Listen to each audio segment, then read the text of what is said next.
오늘 말씀은 요한계시록 18장 1절로부터 13절까지 말씀입니다. 함께 읽겠습니다. 2일 후에 다른 천사가 하늘에서 내려오는 것을 보니 큰 권세를 가졌는데 그의 영광으로 땅이 환하여지더라. 힘센 음성으로 외쳐 가로되 무너졌도다 무너졌도다 큰 성 바벨론이여 귀신의 처소와 각종 더러운 영에 모이는 곳과 각종 더럽고 가증한 새에 모이는 곳이 되었도다. 그 음행의 진노의 포도주를 인하여 만국이 무너졌으며 또 땅의 왕들이 그로 더불어 음행하였으며 땅의 상고들도 그 사치의 세력을 인하여 치부하였도다 하더라. 또 내가 들으니 하늘로서 다른 음성이 나서 가로되 내 백성아 거기서 나와 그의 죄에 참여하지 말고 그의 받을 재앙들을 받지 말라. 그 죄는 하늘에 사무쳤으며 하나님은 그의 불의한 일을 기억하신지라. 그가 준 대로 그에게 주고 그의 행위대로 갑절로 갚아주고 그의 섞은 잔에도 갑절이나 섞어 그에게 주라.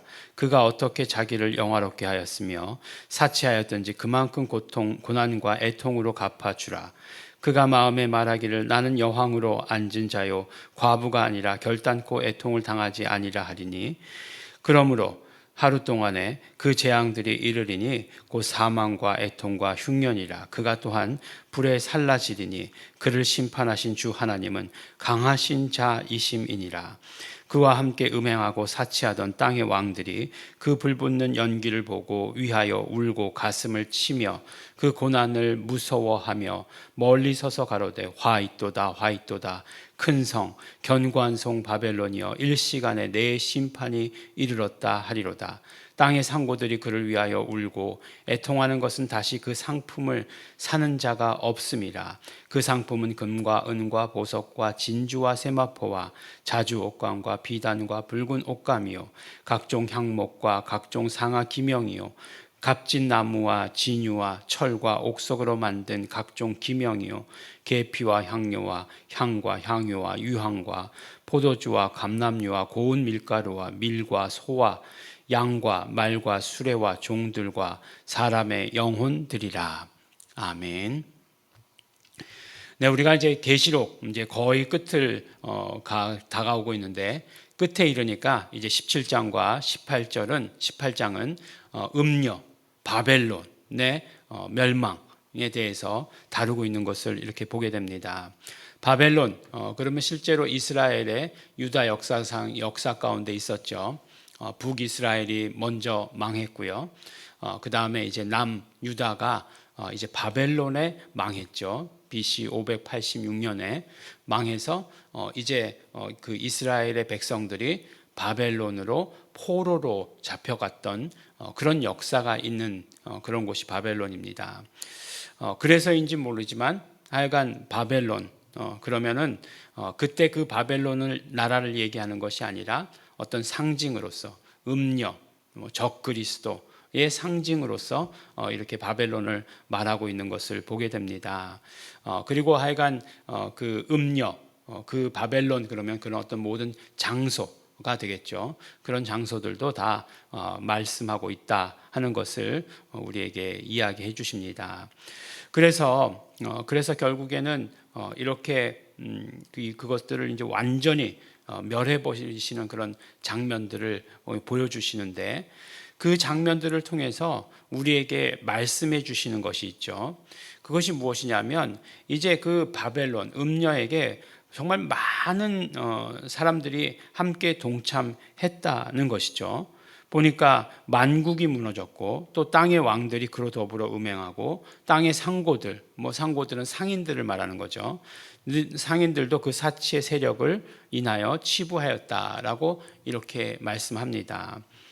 그런데 정말 그 천사가 계속 하늘로서 다른 음성이 나서 말씀하시는 것은 무엇이냐면 내 백성아 거기서 나와 그의 죄에 참여하지 말라라고 하시는 그런 말씀이에요.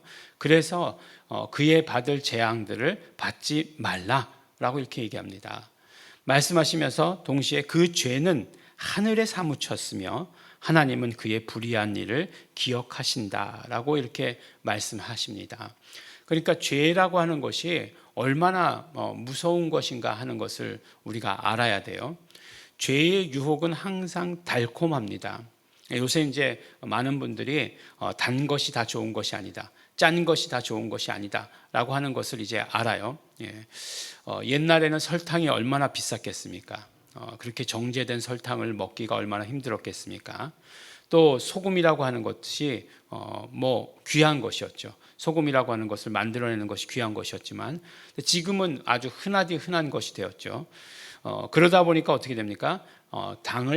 설탕을 너무 많이 먹으면 안 된다라고 하는 것을 이제 아는 거죠. 그래서 막 이제 뭐 제로, 뭐 음료수도 무슨 제로 콜라, 제로 뭐 사이다, 뭐 이런 것들이 막 나오고 있습니다. 설탕을 대체하는 그런 것들을 당이 없는 것들, 뭐 이런 것들을 먹는 것들 우리가 정말 이제는 보게 되는 거죠. 그런데 말이죠. 그렇게 우리의 육체에는 그렇게 할 줄 알면서 이 달콤한 유혹에 넘어갈 때가 너무나 많다는 것이에요. 음식 중에 요새 젊은 사람들에게 제일 인기 있는 게 뭐죠? 단짠이죠. 단짠하면 맛이 없을 수가 없죠. 그리고 그거를 놓을 수가 없어요. 다 먹을 때까지 놓을 수가 없는 거죠. 그런 것처럼 죄의 유혹은 우리에게 그렇게 다가오지만 그러나 그 결과는 하늘에 사무친다라고 이렇게 얘기하고 있어요. 하늘에 사무친다라고 말씀하고 있습니다. 그러니까 천사들의 음성이지만 그 죄의 심각성을 좀 알고 깨달아라 라고 이렇게 말씀하시는 거예요.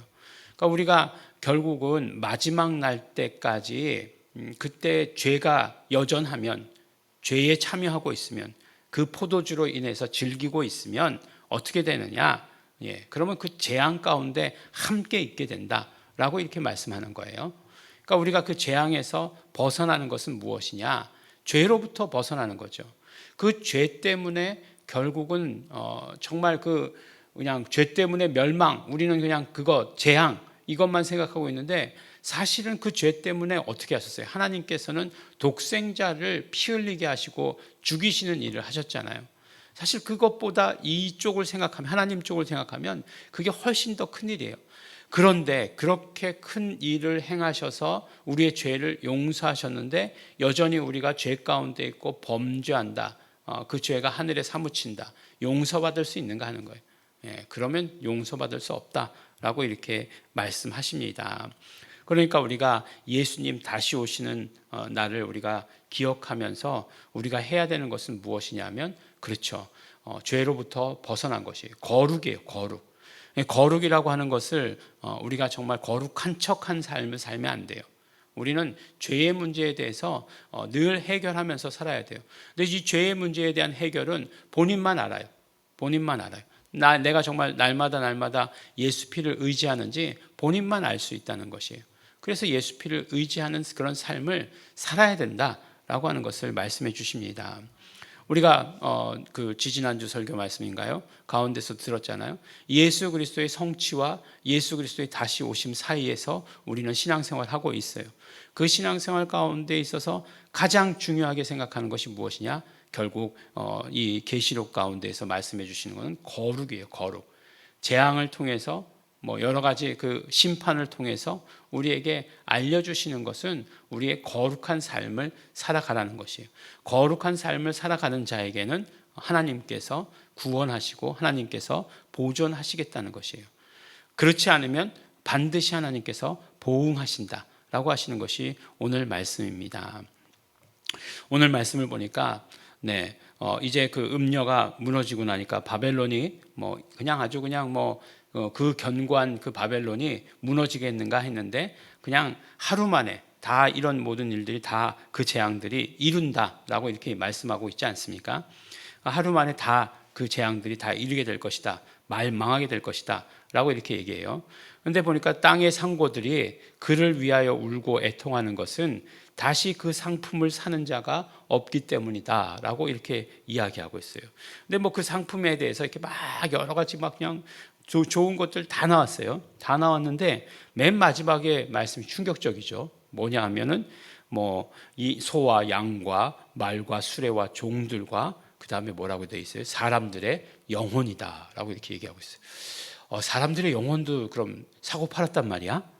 이렇게 이야기할 수 있는데 실제로 그랬다는 것이에요. 그랬다는 것입니다. 그러니까 사람들의 영혼. 그러면 당연히 그렇죠. 가만히 생각해 보면 우리가 죄의 종되었어요. 종은 어떤 것들이에요? 사고 팔 수 있는 것들이에요. 사고 팔 수 있는 거예요. 사람들의 영혼, 죄의 종된 영혼들은 사고 팔 수 있었다. 이렇게 얘기하는 거예요. 사단의 종이잖아요. 죄의 종은 사단의 종 마찬가지잖아요. 그게 팔 수 있었다라고 이렇게 얘기하는 것이에요. 그렇기 때문에 우리가 예수 피로 말미암아 자유함을 얻었다는 것 자체가 얼마나 정말 감사한 일인가 하는 것이에요. 그런 사고 파는 품목에 해당되지 않은 것, 얼마나 감사한 일입니까? 그러니까 날마다 예수 피가 더 감사하죠. 예수 피의 은혜가 더 귀하죠.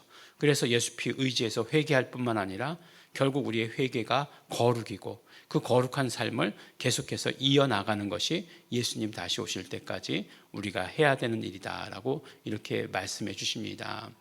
우리가 정말 거룩한 삶을 살아야 합니다. 날마다 예수의 피로 씻는 삶이 거룩한 삶입니다.